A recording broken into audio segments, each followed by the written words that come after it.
ഇങ്ങനൊരു സാക്ഷ്യത്തിൻ്റെ സന്ദർഭം, അവസരം സ്വർഗത്തിലെ ദൈവം കർത്താവ് തന്നതിനായി നന്ദിയോടെ സ്തോത്രം പറഞ്ഞ് തുടങ്ങുന്നു.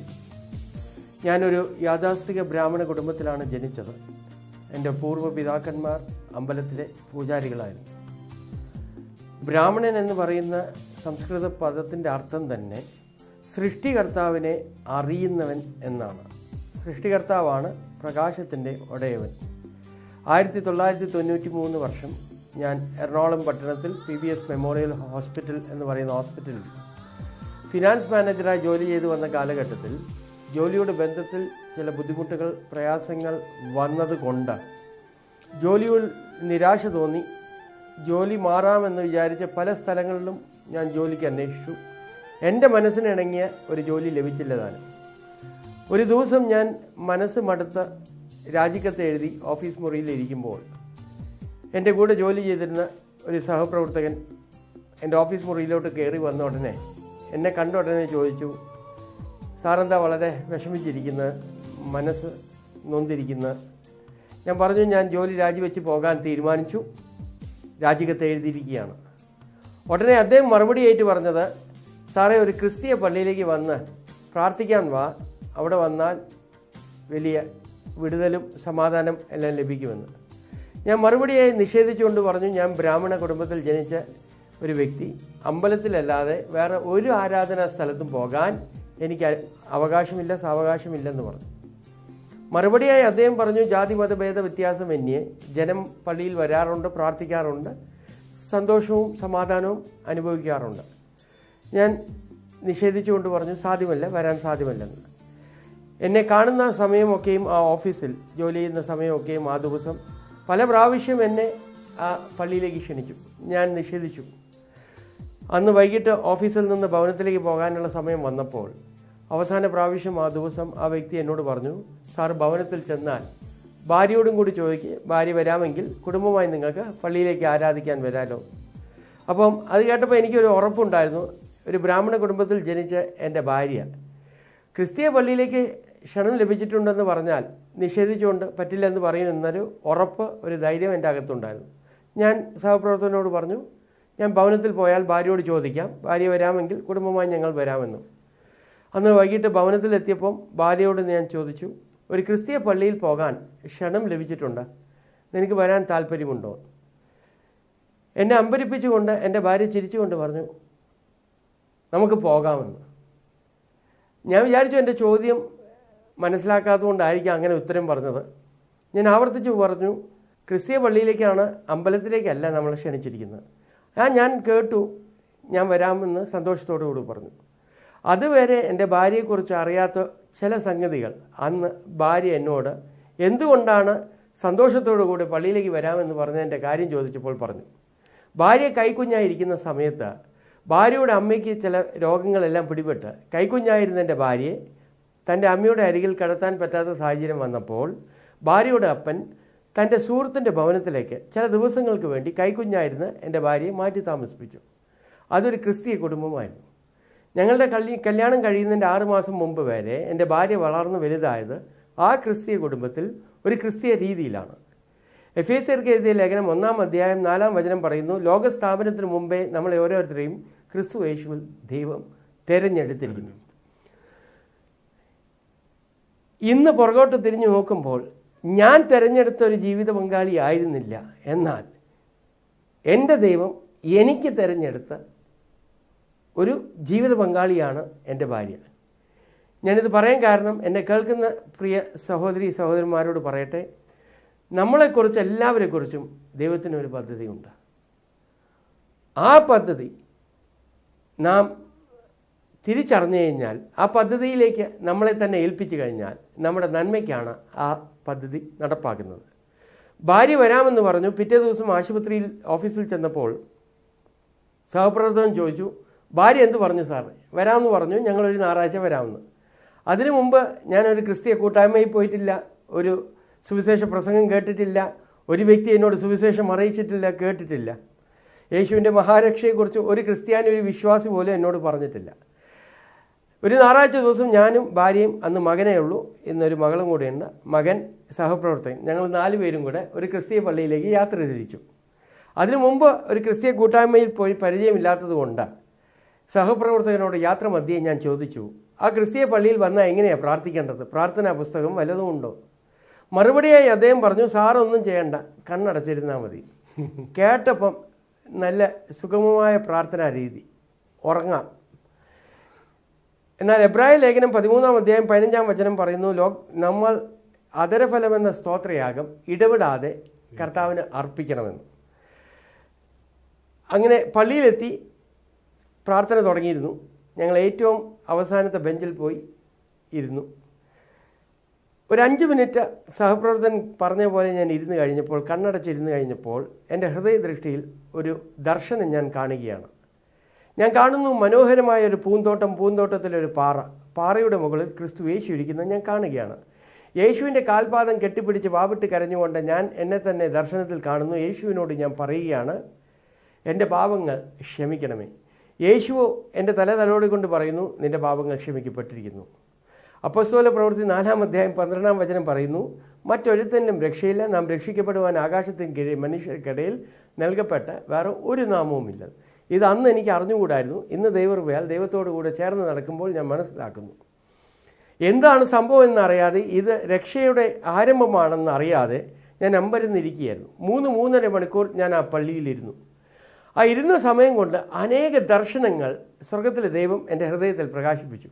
ഇന്ന് പുറകോട്ട് തിരിഞ്ഞ് നോക്കുമ്പോൾ ബൈബിളിലെ അനേക സംഭവങ്ങൾ ഒരു വിശ്വാസിയും എന്നോട് സുവിശേഷം അറിയിക്കാത്തത് കൊണ്ട്, സ്നേഹമാകുന്ന മനസ്സലിവുള്ള ദൈവം പാപിയിലും പാപിയായിരുന്ന എന്നെ തൻ്റെ അരികിലേക്ക്, രക്ഷയിലേക്ക് വിളിച്ചു മാറ്റുവാൻ വേണ്ടി ദർശനത്തിലൂടെ എന്നോട് സംസാരിക്കുകയായിരുന്നു. കാരണം പാരമ്പര്യം രക്ഷിക്കുമായിരുന്നെങ്കിൽ ഞാൻ നേരത്തെ സ്വർഗത്ത് പോയേനെ.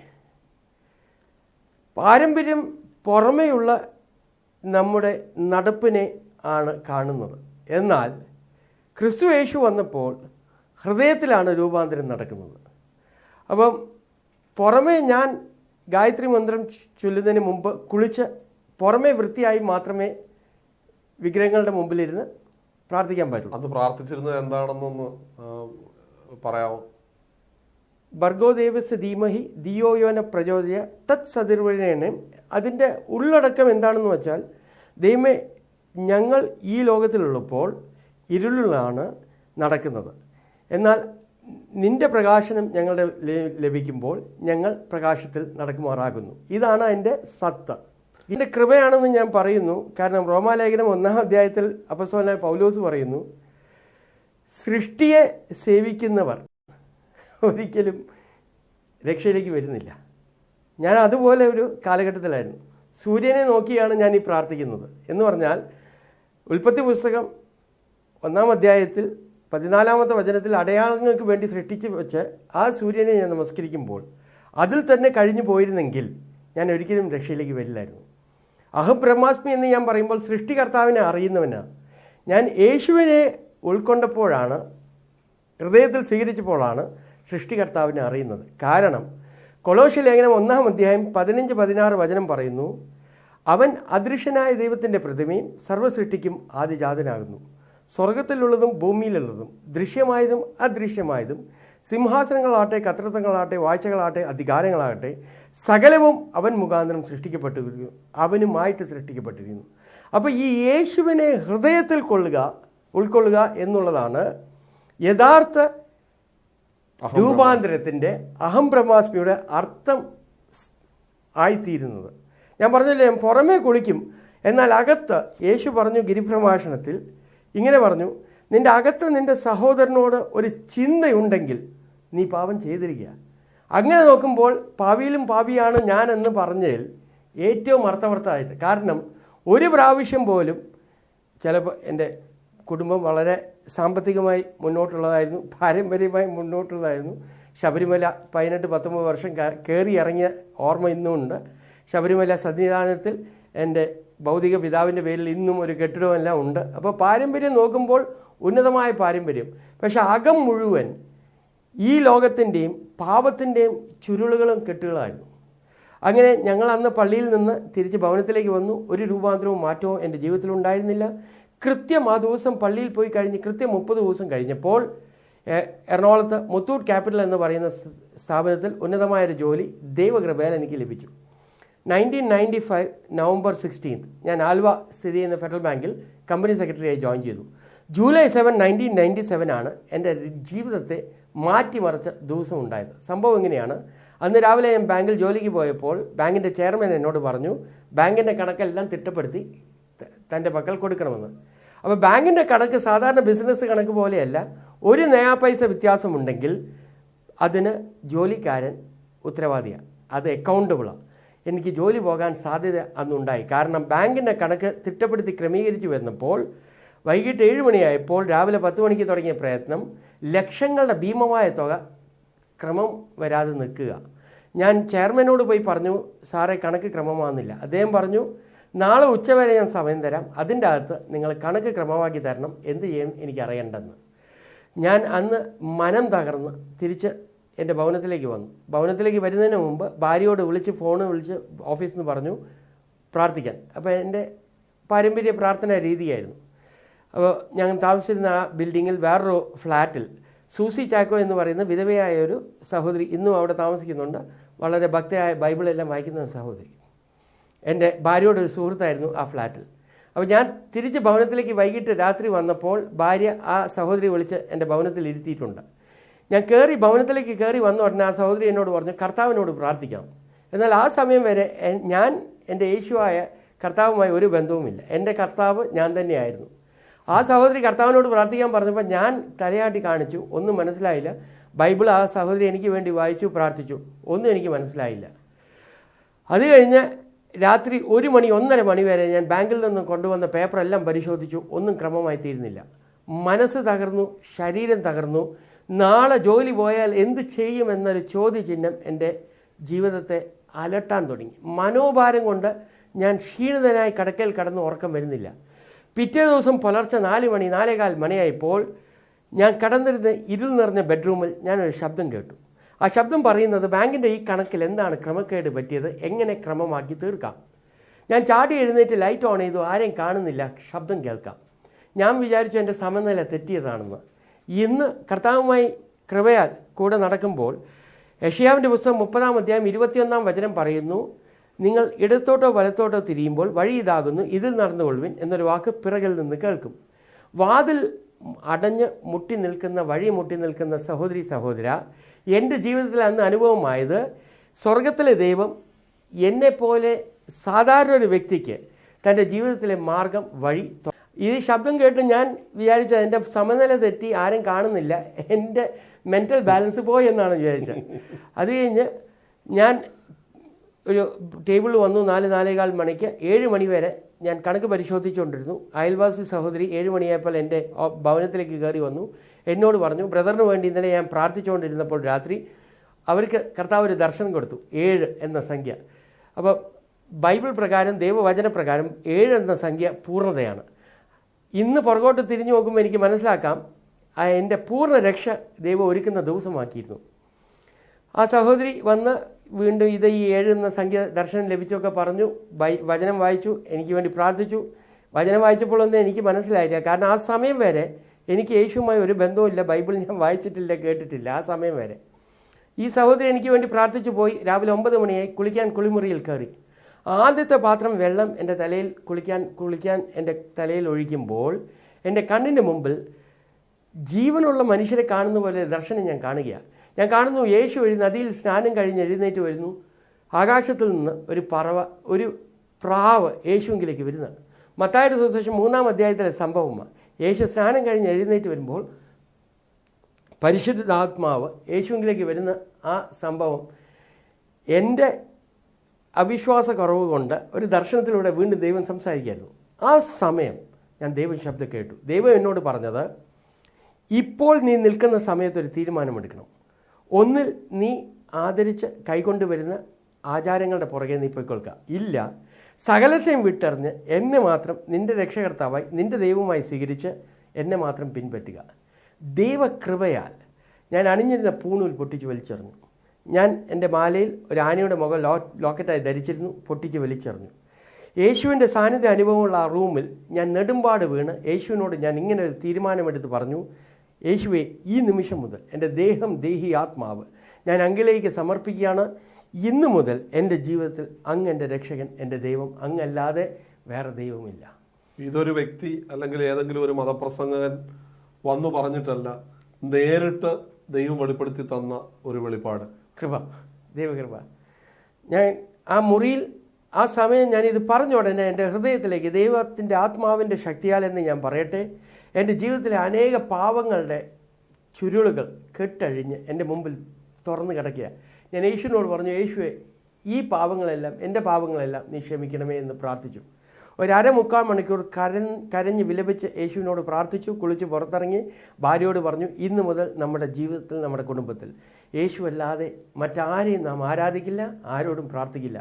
എൻ്റെ പ്രാർത്ഥനാ മുറിയിലുണ്ടായിരുന്ന സകല വിഗ്രഹങ്ങളെയും പുസ്തകങ്ങളെയും ക്രമീകരണങ്ങളെയും ഞങ്ങളൊരു തീ ഉണ്ടാക്കി അതിലിട്ട് ചുട്ട് കരിച്ച് ചാരമാക്കി. ഞാനും എൻ്റെ ഭാര്യയും 2 മക്കളും യേശുവിനെ രക്ഷകർത്താവായി സ്വീകരിച്ച് പ്രാർത്ഥിച്ച് ഞാൻ ഓഫീസിലേക്ക് പോയി.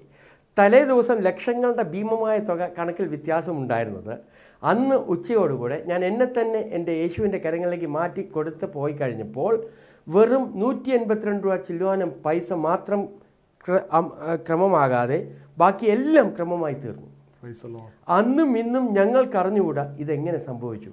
മത്തായിയുടെ സുവിശേഷം 19-ാം അധ്യായം 26-ാം വചനത്തിൽ യേശു പറയുന്നുണ്ട്, അത് മനുഷ്യർക്ക് അസാധ്യമെങ്കിലും ദൈവത്തിന് സകലവും സാധ്യം. എന്നെ കേൾക്കുന്ന സഹോദര, സഹോദരി, നിൻ്റെ ജീവിതത്തിൽ എന്തെങ്കിലും അസാധ്യമായി ഉണ്ടെങ്കിൽ എൻ്റെ ജീവിതത്തിൻ്റെ അനുഭവം കൊണ്ട് ഞാൻ പറയട്ടെ, യേശുവിനെ നിൻ്റെ ഹൃദയത്തിലേക്ക് സ്വീകരിക്കുക. സകല ബുദ്ധിയും കവിയുന്ന സമാധാനം.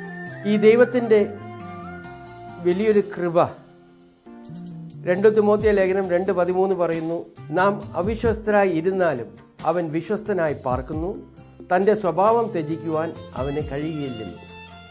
ഞാൻ യേശുവിനെ പിൻപറ്റാതെ ഇരുന്നപ്പോഴും യേശു എന്നെ പിൻപറ്റിക്കൊണ്ടിരുന്നു, എന്നെ പൂർണ്ണ പ്രകാശത്തിലേക്ക്, വെളിച്ചത്തിലേക്ക് നയിക്കുവാൻ. അങ്ങനെ ഞാൻ ഇതിൽ വന്നു കഴിഞ്ഞപ്പോൾ ചില പീഡനങ്ങളും പ്രയാസങ്ങളും പങ്കപ്പാടുകളും കണ്ടു. കാരണം യേശുവിൻ്റെ ജീവിതം തന്നെ യാതനയുടെ, സഹനത്തിൻ്റെ ഒന്നാണ്. അത് കാണിക്കുന്നത് ദൈവത്തിൻ്റെ സ്നേഹത്തെയും കൂടിയാണ്. ഞാൻ രക്ഷിക്കപ്പെട്ട, സ്നാനപ്പെട്ട കഴിഞ്ഞ് 1998 ആയപ്പോൾ എന്നെ പ്രസവിച്ച, എന്നെ വളർത്തിയ മാതാവ് കോഴിക്കോട് നിന്ന് വസിക്കുന്നുണ്ട്. അവരെന്നെ കാണാൻ വേണ്ടി എറണാകുളം പട്ടണത്തിൽ ഞാൻ താമസിക്കുന്ന എൻ്റെ ഭവനത്തിലേക്ക് വന്നു കയറിയ ഉടനെ യാഥാസ്ഥിക ബ്രാഹ്മണ കുടുംബത്തിൽ ജനിച്ച എൻ്റെ മാതാവ് ഭിത്തിയിലൊക്കെ നോക്കിയിട്ട് എന്നോട് ചോദിച്ചു, എടാ, ഒരു വിഗ്രഹവും ഞാൻ കാണുന്നില്ലല്ലോ, ഞാൻ ആരോട് പ്രാർത്ഥിക്കും നിൻ്റെ ഭവനത്തിൽ? എൻ്റെ 2 മക്കൾക്കൊക്കെ, എൻ്റെ ഭാര്യ കേക്കെ ഞാൻ പറഞ്ഞു, ഞാൻ ക്രിസ്തു യേശുവിൻ്റെ വകയായി തീർന്നിരിക്കുകയാണ്. എൻ്റെ ജീവിതത്തിൽ വിഗ്രഹങ്ങളില്ല, ആത്മാവിലും സത്യത്തിലുമാണ് ഞാൻ പ്രാർത്ഥിക്കുന്നത്, ആരാധിക്കുന്നത്. എൻ്റെ 2 മക്കൾക്കൊക്കെ, എൻ്റെ ഭാര്യയൊക്കെ, എന്നെ പ്രസവിച്ച, എന്നെ പോറ്റി വളർത്തിയ എൻ്റെ മാതാവ് എന്നോട് പറഞ്ഞു, അങ്ങനെയാണെങ്കിൽ നീ യേശുവിനെ സ്വീകരിച്ചിട്ടുണ്ടെങ്കിൽ ഇന്നു മുതൽ ഇങ്ങനെ ഒരു മകൻ എനിക്ക് ജീവിച്ചിരിപ്പില്ലെന്ന്. അത് കേട്ടപാടെ എൻ്റെ ഹൃദയത്തിലൊരു വാള് കയറുന്ന ഒരു വേദന ഞാൻ അനുഭവമായി. കാരണം പെറ്റ അമ്മയുടെ വായിൽ നിന്ന് വരുന്ന വാക്കുകളാണത്. എന്നാൽ ഇന്ന് ഞാൻ കുറ്റം പറയുകയല്ല, ആ ദിവസങ്ങളിൽ എൻ്റെ മാതാവിന് യേശുവിനെ പരിചയമില്ലാത്തത് കൊണ്ട്, അനുഭവമില്ലാത്തത് കൊണ്ടാണ് അവരത് പറയാൻ ഇടയായത്. 2013 മാർച്ച് മാസത്തിൽ 82 വയസ്സുള്ള എൻ്റെ മാതാവ് ഞാൻ അവിടെ പോയി കണ്ട് പല പ്രാവശ്യം ഞാൻ സുവിശേഷം പറഞ്ഞിട്ടുണ്ട്. കഴിഞ്ഞ വർഷം 2013 മാർച്ചിൽ എൻ്റെ മാതാവ് യേശുവിനെ രക്ഷകനായി സ്വീകരിച്ചു. അന്ന് എൻ്റെ മാതാവ് എന്നെ ജീവനോട് കൂടെ കുഴിച്ചുവിട്ടു എന്ന് പറഞ്ഞപ്പോൾ ഹൃദയത്തിൽ ഭാരവും പ്രയാസവും ദുഃഖം തോന്നി. അന്ന് രാത്രി കിടക്കുമ്പോൾ അടുത്ത് കിടക്കുന്ന ഭാര്യ എൻ്റെ കണ്ണിൽ നിന്ന് ഒഴുകുന്ന കണ്ണുനീർ കാണാതിരിക്കാൻ വേണ്ടി ഞാനൊരു തലയണയെടുത്ത് എൻ്റെ മുഖം പൊത്തി കരഞ്ഞുകൊണ്ട് കുടുകുടാ കണ്ണുനീർ വാർത്തുകൊണ്ട് എൻ്റെ യേശുവിനോട് ഞാൻ ചോദിച്ചു, യേശുവേ, ഇതെന്തൊരു പരീക്ഷണം? നിൻ്റെ വിശുദ്ധിയിൽ, നിൻ്റെ വിശ്വാസത്തിൽ ഞാൻ നിന്നെ പിൻപറ്റുവാൻ ആഗ്രഹിക്കുമ്പോൾ എന്നെ പ്രസവിച്ച് എന്നെ വാത്സല്യിക്കേണ്ട എൻ്റെ മാതാവ് എന്നെ ജീവനോട് കൂടെ കുഴിച്ചിട്ടിരിക്കുന്നു. ഉടനെ യേശു എന്നോട് മറുപടി, യേശുവിൻ്റെ ശബ്ദം, ദൈവത്തിൻ്റെ ശബ്ദം ഞാൻ കേട്ടു. യേശു ചോദിച്ചു, ഒരു സ്ത്രീ താൻ പ്രസവിച്ച കുഞ്ഞിനെ മറക്കുമോ? ഞാൻ പറഞ്ഞു, ഇന്ന് എൻ്റെ ജീവിതത്തിൽ അത് യാഥാർത്ഥ്യമായി. മറുപടിയായി യേശു പറഞ്ഞു, നിൻ്റെ മാതാവ്, നിൻ്റെ അമ്മ നിന്നെ തള്ളിയെങ്കിൽ നിന്നെ ഞാൻ എൻ്റെ മാർവോട് ചേർത്തിട്ടുണ്ട്. അതാണ് ദൈവത്തിന്റെ വചനത്തിൽ നമുക്ക് കാണാൻ കഴിയുന്നത്. ഒരമ്മ, ഒരു സ്ത്രീ താൻ പ്രസവിച്ച മകനെ മറക്കുമോ? അത് കഴിഞ്ഞ് പല അനുഭവങ്ങളിലൂടെ പോയിട്ടുണ്ട്. ദൈവത്തിൻ്റെ വചനത്തിൻ്റെ അടിസ്ഥാനത്തിൽ ഞാൻ എൻ്റെ ജീവിതത്തെ ഒന്ന് വിലയിരുത്തിയാൽ, യോഹന്നാൻ്റെ സുവിശേഷം 15-ാം അധ്യായം 16-ാമത്തെ വചനത്തിൽ യേശു ഇങ്ങനെ പറയുന്നു, നിങ്ങൾ എന്നെ തിരഞ്ഞെടുത്തു എന്നല്ല, ഞാൻ നിങ്ങളെ തിരഞ്ഞെടുത്തു. അതിൻ്റെ കാരണം അടുത്ത വചനത്തിൽ പറയുന്നു, നിങ്ങൾ പോയി ഫലം കായ്ക്കേണ്ടതിനും ആ ഫലം നിലനിൽക്കേണ്ടതിനും തന്നെ.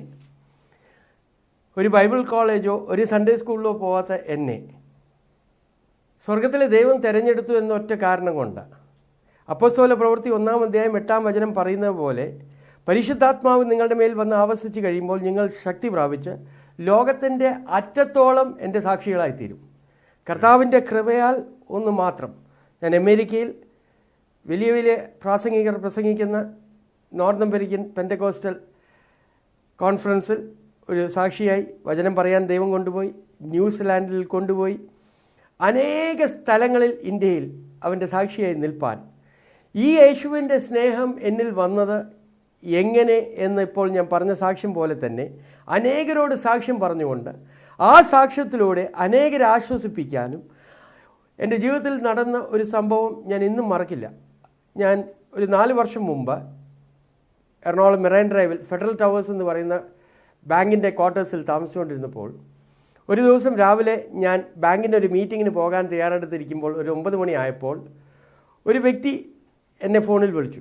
എനിക്ക് പരിചയമില്ലാത്തൊരു വ്യക്തിയാണ്. എന്നോട് പറഞ്ഞു, സാറെ കാണാൻ ഞാൻ താഴെ ഭവനത്തിൽ, ഈ ഫ്ലാറ്റിൻ്റെ താഴെ ബിൽഡിങ്ങിൽ വന്നിട്ടുണ്ട്, എന്നെ ഒന്ന് വന്ന് കാണണം. ഞാൻ പറഞ്ഞു, എനിക്ക് സമയമില്ല സഹോദര, വൈകിട്ട് ഞാൻ ഓഫീസിൽ നിന്ന് വന്നു കഴിഞ്ഞാൽ ഞാൻ വന്ന് കാണാമെന്ന്. അദ്ദേഹം പറഞ്ഞു, ഈ സമയം സാർ എന്നെ കണ്ടില്ലെങ്കിൽ ഈ ലോകത്തിൽ ഇനി നിങ്ങളും ഞാനും കണ്ടുമുട്ടില്ല, ഞാൻ ആത്മഹത്യ ചെയ്യാൻ പോവുകയാണ്. എൻ്റെ ജീവിതത്തിൽ ആദ്യത്തെ ഒരു അനുഭവം അങ്ങനെ ഒരു വ്യക്തി എന്നോട് പറയുന്നത്. ഞാനത് കേട്ടപാടെ എൻ്റെ ഹൃദയത്തിൽ വലിയൊരു വിഷമം തോന്നി. ഞാൻ പറഞ്ഞു, സഹോദരൻ താഴത്ത് നിൽക്കുക, സമയമില്ലെങ്കിലും ഞാൻ ഇപ്പോൾ വരാമെന്ന്. ഞാൻ പ്രാർത്ഥിച്ചു, താഴെ പോയി ആ സഹോദരനെ കണ്ടു. ഒരു 25-26 വയസ്സുള്ള നല്ല സുന്ദരനായ ഒരു യുവാവ്. ഞാൻ ചോദിച്ചു, എന്താ ഇങ്ങനെ പറയാൻ കാരണം? ആ വ്യക്തി പറഞ്ഞു, ആ വ്യക്തി ജീവിതത്തിൽ ഒരു വാടക കൊലയാളിയായിരുന്നു. അനേക രാഷ്ട്രീയ പ്രമുഖന്മാർക്ക് വേണ്ടി അനേക കൊല ചെയ്തൊരു വ്യക്തിയാണ്. എന്നാൽ ആ വ്യക്തി ഒരു സുവിശേഷ പ്രസംഗം എവിടെയോ വെച്ച് കേട്ടു, മനസ്സ് രൂപാന്തരപ്പെട്ട് മാനസാന്തരപ്പെട്ട് ഈ വഴിയിൽ നിന്ന് മാറിപ്പോകാമെന്ന് തീരുമാനമെടുത്തു കഴിഞ്ഞപ്പോൾ, കൊലപാതകമെല്ലാം നിർത്തിക്കഴിഞ്ഞപ്പോൾ രാഷ്ട്രീയക്കാർ പോലീസുകാരെ വിട്ട് തന്നെ വേട്ടയാടുക, തനിക്കുള്ള സഹോദരിയും അമ്മയും പീഡിപ്പിച്ചുകൊണ്ട് തന്നെ കൊല്ലുമെന്ന് ഭീഷണി മുഴക്കിക്കൊണ്ടിരിക്കുക. തനിക്ക് ജീവിതം മതിയായി. താൻ പറയുകയാണ്, എനിക്കൊരു മാർഗം ഈ ലോകത്തിലില്ല. പോലീസുകാരുടെ പീഡനം, മറ്റുള്ളവരുടെ പീഡനം കാരണം ഞാൻ മനസ്സ് നൊന്ത് തകർന്നിരിക്കുകയാണ്. എന്ത് ചെയ്യണമെന്ന് എനിക്കറിയില്ല. ദൈവാത്മാവ് എൻ്റെ ഹൃദയത്തിൽ ഒരു ഉത്തരം കൊടുത്തു. ഞാൻ പറഞ്ഞു, എനിക്ക് സഹോദരനെ പോറ്റി പുലർത്താൻ എനിക്ക് വഴിയില്ല, എന്നാൽ ഊട്ടാൻ വഴിയില്ലെങ്കിലും ഊട്ടുവരെ ഞാൻ കാണിച്ചു തരാം. എൻ്റെ ജീവിതത്തിൽ എൻ്റെ യേശുവാണ് എനിക്ക് ജീവിതത്തിൻ്റെ മാർഗം തുറന്നു തന്നു, പ്രകാശം എൻ്റെ ജീവിതത്തിൽ ഉദിപ്പിച്ചത്. ആ യേശുവിൻ്റെ സാക്ഷ്യം ഞാൻ 5 മിനിറ്റ് 10 മിനിറ്റ് കൊണ്ട് നിങ്ങളോട് പറയാം. നിങ്ങളത് കേട്ട് കഴിഞ്ഞിട്ട് നിങ്ങൾക്ക് സ്വമേധ തീരുമാനമെടുക്കാം. ഞാൻ എൻ്റെ സാക്ഷ്യം പറഞ്ഞു കഴിഞ്ഞു. ആ വ്യക്തി ക്രിസ്തു യേശുവിനെ സ്വീകരിച്ചു രക്ഷകർത്താവായി. എൻ്റെ കയ്യിലുള്ള ചില പൈസ ഞാൻ കൊടുത്തിട്ട് പറഞ്ഞു, സഹോദരൻ, ജീവിക്കാനാണ് ദൈവം നമ്മളിവിടെ ആക്കിയിരിക്കുന്നത്, മരിക്കാൻ എളുപ്പമാണ്. എന്നാൽ നമ്മുടെ ജീവിതം കൊണ്ട് ദൈവത്തിന് വലിയൊരു ഉദ്ദേശമുണ്ട്. ആ ഉദ്ദേശം സാധിപ്പിക്കുക എന്നുള്ളതാണ് നമ്മുടെ ജീവിതത്തിൻ്റെ ഭാരത്തിൻ്റെ നടുവിൽ നാം എൻ്റെ ജോലിയുടെ അനുഭവത്തിൽ ഉണ്ടായിരുന്നൊരു സംഭവം ഞാൻ പറയാം. കാരണം എന്നെ കേൾക്കുന്ന ചിലവരുടെ ജീവിതത്തിൽ അങ്ങനെ ഒരു അനുഭവം ഉണ്ടാകും എന്ന് ഞാൻ ആത്മാവിൽ വിശ്വസിക്കുന്നു, മനസ്സിലാക്കുന്നത് കൊണ്ട് പറയുക. ഞാൻ 1995 ഫെഡറൽ ബാങ്കിൽ ജോലിക്ക് കയറിയത്. ഞങ്ങൾ കയറുമ്പോൾ പല ഗ്രേഡുമുണ്ട്. ഞാൻ ജോയിൻ ചെയ്തത് സീനിയർ മാനേജറായിട്ടാണ്. അത് കഴിഞ്ഞ് 2 വർഷം കഴിഞ്ഞപ്പോൾ ചീഫ് മാനേജറായി. അത് കഴിഞ്ഞ് അസിസ്റ്റൻറ്റ് ജനറൽ മാനേജറായി. 2004 വർഷത്തിലാണ് ഞാൻ അസിസ്റ്റൻറ്റ് ജനറൽ മാനേജറായത്. 2005-2006 കാലഘട്ടത്തിൽ എൻ്റെ അടുത്ത പ്രൊമോഷന് വേണ്ടി, ഇൻ്റർവ്യൂവിന് വേണ്ടി എനിക്ക് ക്ഷണം ലഭിച്ചു. അപ്പോൾ ആ കാലഘട്ടത്തിലെ ബോർഡ് ഓഫ് ഡയറക്ടേഴ്സ് എന്ന് പറയുന്ന ഫെഡറൽ ബാങ്കിൽ അതിൽ 2 വ്യക്തികൾ, 2 ബോർഡ് ഓഫ് ഡയറക്ടേഴ്സ് മെമ്പേഴ്സ് വളരെ പാരമ്പര്യ ഹൈന്ദവ പശ്ചാത്തലത്തിനാണ്. അപ്പം അവരാണ് ബോർഡ് മെമ്പേഴ്സായിട്ട് ഇൻ്റർവ്യൂ ബോർഡിലിരിക്കുന്നത്. 2005 ഞാൻ ഇൻ്റർവ്യൂവിന് പോയി. 2006, 7, 8, 9, 10 എല്ലാ വർഷവും ഞാൻ ഇൻ്റർവ്യൂവിന് പോകും. നന്നായി ചെയ്തു എന്ന് അവർ പറയും, ഇൻ്റർവ്യൂ ബോർഡ് മെമ്പേഴ്സ് പറയും, എനിക്ക് പ്രൊമോഷൻ കിട്ടില്ല. ഞാൻ ഈ വിശ്വാസമൊക്കെ പറയുന്നത് ഞാൻ സാധാരണ ഒരു മനുഷ്യനായതുകൊണ്ട് എൻ്റെ മനസ്സ് മടുത്തു. 2011 വന്നപ്പോൾ ബോർഡ് അംഗങ്ങൾ ഫെഡറൽ ബാങ്കിൻ്റെ ബോർഡ് ഓഫ് ഡയറക്ടേഴ്സിൽ രൂപാന്തരം വന്നു. ദൈവം വരുത്തിയെന്ന് ഞാൻ വിശ്വസിക്കുന്നു. പുതിയ ബോർഡ് മെമ്പേഴ്സ് എല്ലാം വന്നു. 2011 എന്നെ വീണ്ടും ഇൻ്റർവ്യൂവിന് വേണ്ടി ക്ഷണിച്ചു. അപ്പോൾ ഇൻ്റർവ്യൂവിന് വേണ്ടി ക്ഷണിച്ചപ്പോൾ മനസ്സ് നൊന്നിട്ട് ഞാൻ പോകണ്ട എന്ന് വിചാരിച്ചു. ഞാൻ ഇൻ്റർവ്യൂവിന് ക്ഷണം ലഭിച്ചതിനെക്കുറിച്ച് ഭാര്യയോട് പറഞ്ഞപ്പോൾ ഭാര്യ പറഞ്ഞു, ഇല്ലല്ല നിങ്ങളങ്ങനെ ചെയ്യരുത്, പോകണമെന്ന്. അപ്പം ഭാര്യ പറഞ്ഞു, ഇനി ഭാര്യ വഴക്കുണ്ടാക്കണ്ട എന്നും കൂടി പറഞ്ഞിട്ട് വിചാരിച്ചിട്ട് ഞാൻ ഇൻ്റർവ്യൂവിന് പോകാമെന്ന് തീരുമാനിച്ചു. പിറ്റേ ദിവസം മാനേജിങ് ഡയറക്ടർ ചോദിച്ചു, ഇൻ്റർവ്യൂ ദിവസം വന്നിട്ടുണ്ട്, നിങ്ങൾ വരുന്നില്ലേ? ഞാൻ പറഞ്ഞു ഇൻ്റർവ്യൂ അറ്റൻഡ് ചെയ്യുന്നുണ്ട്. അപ്പോൾ ഇൻ്റർവ്യൂ അറ്റൻഡ് ചെയ്യാൻ ഞാൻ പോയിരുന്നു. അതിൽ 2 വ്യക്തികൾ ക്രിസ്തീയ ഫാമിലിയിൽ നിന്ന് വരുന്ന 2 board of directors, managing director ഒരു ബ്രാഹ്മണനാണ്, ഇപ്പോഴും ഉണ്ട് അദ്ദേഹം. അങ്ങനെ ഇൻ്റർവ്യൂവിന് പോയിരുന്നു. ചില ജോലിയുടെ സംബന്ധമായ ചില ചോദ്യങ്ങളെല്ലാം ചോദിച്ചു കഴിഞ്ഞപ്പോൾ, ഒരു 4-5 ചോദ്യം അതിനെപ്പറ്റി ചോദിച്ചു കഴിഞ്ഞപ്പോൾ, ജോലിയെപ്പറ്റി 5ാമത്തെ ചോദ്യം എന്നോട് ചോദിച്ചത്, നിങ്ങൾ ജോലി ചെയ്യാത്ത സമയത്ത്, ബാങ്കിൽ ജോലി ചെയ്യാത്ത സമയത്ത് നിങ്ങൾ എന്താ ചെയ്യുക? അപ്പോൾ എനിക്ക് മനസ്സിലായി ഇവർ ചില അറിവോട് കൂടിയാണ് എന്നോട് ഈ ചോദ്യം ചോദിക്കുന്നത്. ഞാൻ പറഞ്ഞു, എവിടെ കർത്താവ് എന്നെ അയക്കുന്നു അവിടെ എൻ്റെ സാക്ഷ്യവും വചനവും ഞാൻ ഘോഷിക്കാറുണ്ടെന്ന്. ബ്രാഹ്മണനായിരിക്കുന്ന മാനേജിംഗ് ഡയറക്ടർ ഉടനെ എന്നോട് പറഞ്ഞു, അങ്ങനെയാണെങ്കിൽ നിങ്ങളുടെ സാക്ഷ്യം കേൾക്കട്ടെ. ഓർക്കണം, ഇതൊരു കൺവെൻഷനല്ല, ഇത് ബാങ്കിൻ്റെ ഇൻ്റർവ്യൂ ബോർഡിൻ്റെ നടുവിൽ വെച്ച് 7 വർഷക്കാലം എനിക്ക് പ്രൊമോഷൻ കിട്ടാതിരുന്ന സമയത്ത് ഇൻ്റർവ്യൂവിന് പോയപ്പോൾ ഇവിടെയാണ് ദൈവത്തിൻ്റെ വചനത്തിൻ്റെ ജീവൻ്റെ ചൈതന്യം. യോസേഫ് 13 വർഷക്കാലം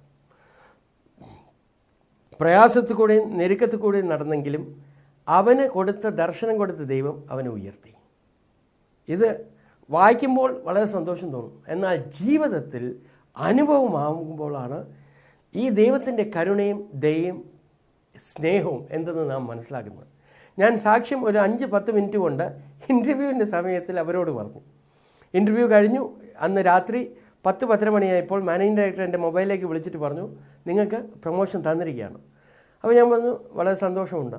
എന്നിട്ട് അടുത്ത ചോദ്യം അദ്ദേഹം ചോദിച്ചു, നിങ്ങൾ എന്തുകൊണ്ടാണ് ഒരു കംപ്ലയിൻറ്റും ഇവിടെ പ്രൊമോഷൻ കിട്ടാത്തതിന് കംപ്ലയിൻ്റ് ഒന്നും നിങ്ങൾ ആരോടും നിങ്ങൾ എഴുതി കൊടുക്കുകയോ പറയുകയോ ചെയ്തില്ലല്ലോ?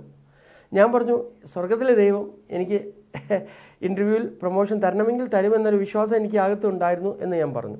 മറുപടിയായി അദ്ദേഹം പറഞ്ഞു, ഞാൻ ഇപ്പോൾ പറയാം, നിങ്ങൾ യേശുവിൻ്റെ സാക്ഷ്യം പറയാനും വചനം പറയാനും എല്ലാം പോകുമെന്നുള്ള ഒറ്റ കാരണം കൊണ്ട് നിങ്ങൾക്ക് നേരത്തെ ഉണ്ടായിരുന്ന ബോർഡ് ഓഫ് ഡയറക്ടേഴ്സ് പ്രൊമോഷൻ നിഷേധിച്ചു.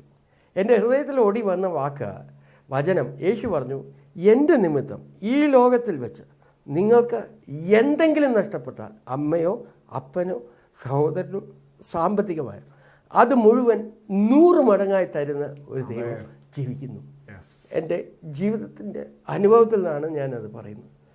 ആകയാൽ എന്നെ കേൾക്കുന്ന സഹോദര സഹോദരി, ചില ദിവസങ്ങൾക്ക് ചില സമയങ്ങൾക്ക് വേണ്ടി ഞെരുക്കം അനുഭവിച്ചാലും വിശ്വാസത്തിൽ നമുക്ക് കൃപയാൽ പിടിച്ചു നിൽക്കാമെങ്കിൽ ഉയർത്തുന്നൊരു ദൈവം ഉണ്ട് എന്ന ജീവിതത്തിൽ നാം അനുഭവിക്കാൻ ദൈവം കൃപ ചെയ്യും. ദൈവം പറഞ്ഞു, യെരമ്യാവിൻ്റെ പുസ്തകം 29-ാം അധ്യായത്തിൻ്റെ 11-ാമത്തെ വചനത്തിൽ, നിങ്ങൾ പ്രത്യാശിക്കുന്ന ശുഭഭാവി വരുവാൻ തക്കവണ്ണം ഞാൻ നിങ്ങളെക്കുറിച്ച് നിരൂപിക്കുന്ന നിരൂപണങ്ങൾ ഇന്നവ എന്ന് ഞാൻ അറിയുന്നു, അവ തിന്മയ്ക്കല്ല നന്മയ്ക്കായി അത്രേ. ദൈവ പൈതലേ, ഈ ലോകത്തിൽ നമുക്കാർക്കും നന്മ ഒരു മനുഷ്യനും നിരൂപിച്ചില്ലെങ്കിലും നന്മ നിരൂപിച്ച് സാധ്യമാക്കി തരുന്ന ഒരു ദൈവത്തെയാണ് നാം ഇന്ന് സേവിക്കുന്നതെന്നറിയണം. ആ ദൈവം നമ്മളെ ഉയർത്തുക തന്നെ ചെയ്യും. വീണ്ടും ഒരു അനുഭവം പറഞ്ഞാൽ, ഞാൻ ന്യൂസിലാൻഡിൽ 2011 വർഷത്തിൽ സുവിശേഷം പറയാൻ വേണ്ടി ക്ഷണിക്കപ്പെട്ടു. 18 കൂട്ടായ്മയിൽ സഭകളിൽ പോകാൻ സ്വർഗത്തിലെ ദൈവം ഒന്നുമല്ലാത്ത എനിക്ക് ദൈവം കൃപ തന്നു. ഒരു കൂട്ടായ്മയിൽ അധികവും ന്യൂസിലാൻഡിലെ സിറ്റിസൻസ് ആയിരുന്നു, ന്യൂസിലാൻഡിലെ ജനമായിരുന്നു വന്ന്, മുഴുവൻ വൈറ്റ്സ് ആയിരുന്നു, ന്യൂസിലാൻഡേഴ്സ് ആയിരുന്നു വന്ന്. അതിലൊരു വ്യക്തി പൂർണ്ണ മദ്യപാനി എന്ന് പറഞ്ഞാൽ രാവിലെ എണീറ്റ് കഴിഞ്ഞാൽ ഉറങ്ങാൻ സമയമുണ്ടെങ്കിൽ അതുവരെ മദ്യപിക്കും. ഇദ്ദേഹം വന്ന് പ്രാർത്ഥിച്ച് എൻ്റെ കണ്ണിൻ്റെ മുമ്പിൽ ഞാൻ കാണുന്നു അദ്ദേഹം പരിശുദ്ധാത്മാവിൽ നിറയപ്പെട്ട് അന്ന് മദ്യം കഴിക്കില്ല എന്ന ഒരു പൂർണ്ണ നിശ്ചയമെടുത്ത് ഇന്നും ഞാൻ മനസ്സിലാക്കുന്നു ആ വ്യക്തിയെ ദൈവം അത്ഭുതകരമായി തൊട്ട് സൗഖ്യമാക്കി. ഈ മോചനം കൊടുത്ത ദൈവം ആ വ്യക്തിയെ ഇന്ന് അത്ഭുതകരമായി വേലയ്ക്ക്